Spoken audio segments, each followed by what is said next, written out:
La France semble être un mauvais élève au niveau de la gestion du papier dans les entreprises. Sur environ 500 000 tonnes de papier utilisées en entreprise chaque année, moins de la moitié est recyclée. Une question se pose alors, comment passer du tout papier au tout numérique ? La dématérialisation s'impose comme la solution. Cependant, malgré sa lente mise en place en France, 77% des documents numérisés sont encore imprimés puis scannés. Alors pourquoi la France traîne-t-elle encore les pieds ? Afin de répondre à cette question, nous nous sommes rendus à Paris pour rencontrer Louise Guerre, présidente de l'entreprise CERDA, société de conseil en matière de dématérialisation. Le premier à dématérialiser, ça a été les États-Unis, c'est venu de là, la culture du clavier qui est aux États-Unis depuis longtemps. Aujourd'hui, on peut dire en Europe que les plus avancés sont les pays scandinaves. Et un petit peu moins les pays du sud de l'Europe. Traditionnellement, on est moins dans l'écrit et plus dans l'oral. Donc les principaux avantages de la dématérialisation pour les entreprises comme pour le secteur public, puisqu'il faut savoir que tout le secteur public est en train également de dématérialiser, c'est d'une part un gain de temps dans la gestion des dossiers, que ce soit pour des clients ou des patients ou des citoyens. Et c'est également un gain de temps en interne dans la façon de travailler sur les dossiers entre collègues. L'information circule plus rapidement, on met en place des modes de travail collaboratifs, donc on peut partager un dossier à partir du moment où il est dématérialisé. Et enfin, des économies notamment en termes de papier. Donc là, c'est le lien avec le développement durable, puisque le fait de dématérialiser permet d'aller vers le zéro papier. On n'y est pas encore, mais permet à beaucoup de nos clients aujourd'hui de faire des économies de papier. Nous avons ensuite interviewé Martine Crapy, secrétaire générale de la Chambre des notaires de l'Ain, afin qu'elle nous parle de la dématérialisation dans sa profession.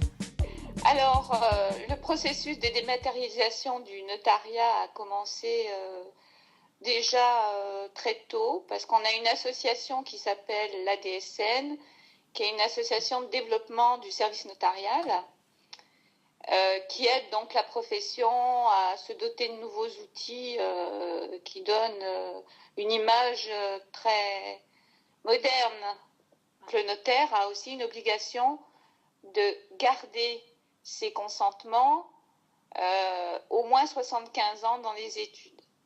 Alors, cette obligation d'archiver et de garder tous ces actes pendant 75 ans, aujourd'hui, on s'est dit que, payer des mètres carrés, parce que c'était énorme, les archives des notaires. Donc, l'acte électronique avait aussi cet objectif de centraliser tous ces actes sur une sorte de minutier central qu'on appelle le MICEN. C'est bien beau tout ça, mais les inconvénients là-dedans. Manque de sécurité, financement, légalité, dépenses énergétiques, tout semble freiner la dématérialisation en France.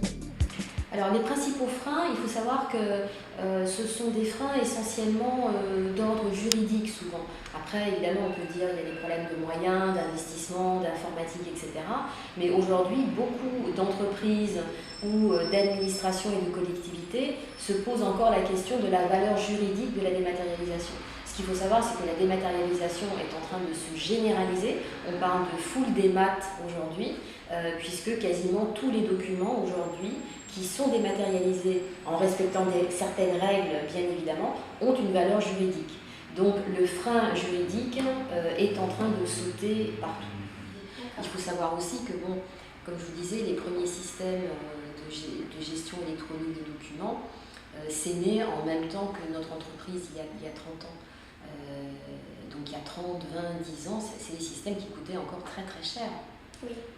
Aujourd'hui, on ne peut plus dire ça, ce n'est pas des systèmes qui coûtent très cher. La sécurité est maintenue puisque seul, si tu veux, dans ce minutier, les offices ont chacun leurs propres actes. C'est-à-dire qu'un notaire ne peut pas aller consulter les actes d'un confrère.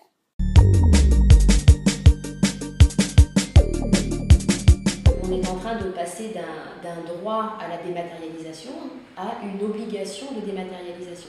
Ce qu'il faut savoir, c'est qu'aujourd'hui, dans les entreprises, On est obligé par exemple de télédéclarer un certain nombre de choses.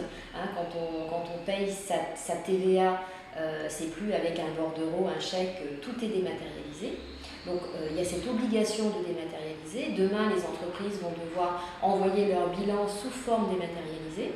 Et dans le domaine public, c'est la même chose, puisque là, il y a un règlement qui prend effet au 1er janvier 2015, c'est-à-dire quasiment dans quelques jours, et qui oblige les collectivités, entre autres, à dématérialiser toutes leurs factures fournisseurs et donc la chaîne comptable. Vous voyez, on est vraiment en train d'aller vers une obligation de dématérialiser, et à partir du moment où tout le secteur public va dématérialiser ses factures fournisseurs, les entreprises privées comme nous par exemple, on va devoir livrer nos factures au secteur public également de manière dématérialisée.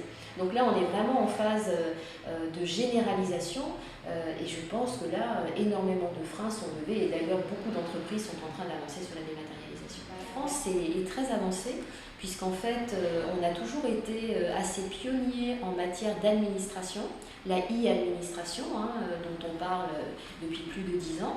Et il faut savoir que la France, grâce au Minitel, a commencé en fait à aller vers l'administration électronique très très tôt. Donc la France est plutôt bien placée en termes d'administration électronique.